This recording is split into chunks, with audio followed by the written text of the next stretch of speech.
భారతదేశానికి ఒక సరైన నాయకత్వం ఉంది అంటున్నాం. కానీ ఆ నాయకుడిని ఓడగొట్టడానికి మొన్ననే చాలా ప్రయత్నాలు చేశారు. అవును. నెక్స్ట్ ఇంకా ఎక్కువగా ప్రయత్నాలు కూడా జరగబోతున్నాయి. దీన్ని మనం ఎలా చూడొచ్చు? ఒక సామాన్య భారతీయుడు ఇప్పుడు చేయాల్సినటువంటి ఆలోచన ఏంటి? అందరూ ఆలోచించాల్సింది. ఇలా నాలాంటి వాళ్ళు రాజకీయాలకు వస్తాం, పోటీ చేస్తాం, ఓట్లు పడాలనుకుంటాం, ఓట్ల కోసం 100 రకాలు చేస్తూ ఉన్నారు ఈరోజు. కానీ ఫస్ట్ దేశం అనేది చక్కగా లేకపోతే నువ్వు నాయకుడనే ఉండవు రేపు ముందు. ఈరోజు మనం ప్రతి ఒక్కటి ఈరోజు హిందూ మతం గురించి మాట్లాడేటోడు, ఇంకోటి అప్పర్ క్లాస్ కమ్యూనిటీ ఏదైతే ఇంట్లో కూర్చొని ఫోన్లు చూసి, వాట్సాప్లు చూసి, టీవీలు చూసి అయ్యో ఇది జరుగుతుందా అనుకునే కమ్యూనిటీ, సరే మేము బాగానే ఉన్నాగా, మా బిజినెస్లు బాగానే ఉన్నాయిగా, మనం ఎందుకు మాట్లాడాలనే కమ్యూనిటీ ఈరోజు ఆలోచించాలి. ఒకటి, మనం చరిత్ర ఎంతో దూరంలో 100ల సంవత్సరం రామాయణం భారతం టైంలోది కాదు ఇది.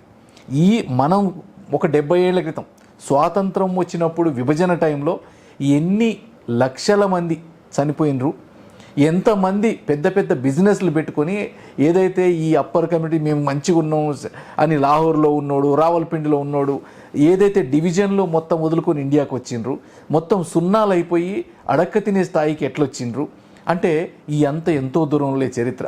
రేపు తొందరలో మళ్ళీ ఇది జరుగుతుంది, రేపు జరిగే అవకాశం ఉంది. ఎందుకంటే ఇది తీవ్రవాదం అనేది బిపిన్ రావత్ గారు చెప్పిండ్రు. ఇది మన మాజీ ఆర్మీ జనరల్, చనిపోయిన మాజీ కాదు, సిడిఏ చైర్మన్. తను ఏమని చెప్పిండ్రు ఆ రోజు? మనం 2.5 దేశాలతో పోరాడుతూ ఉన్నాం.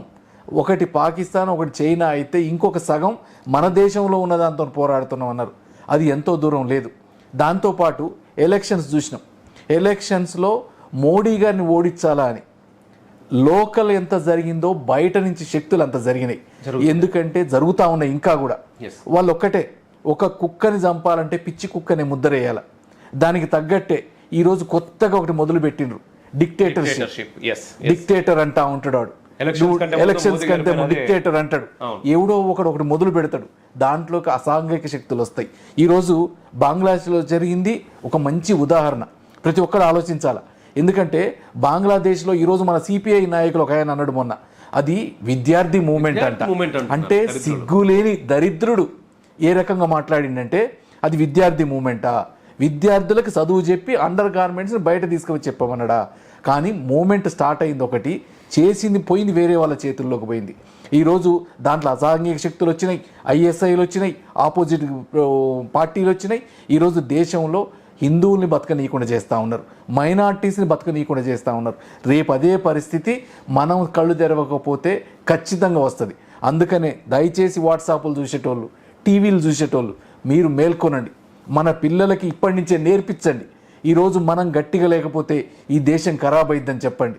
అంతేగాని ఈడ కూర్చొని పాలస్తీనాలో జరిగింది లేకపోతే ఇంకెక్కడో జరిగిందని చెప్పేది కాదు. తొందరలో మన చుట్టూ అయిపోయింది, రేపు మన కాడ జరుగుతుంది. ఈరోజు మనకు ఒక మంచి లీడర్ ఉండు కాబట్టి కొద్దో గొప్ప నడవగలుగుతా ఉన్నాం, బతకగలుగుతా ఉన్నాం. మీరు ఒక్కసారి ఆలోచించండి, ఈ 10 సంవత్సరాలు మోడీ గారు లేకుండా అదే కాంగ్రెస్ గవర్నమెంట్ ఉంటే ఏ రకంగా వచ్చేదో ఒకసారి ఆలోచించండి ఈరోజు.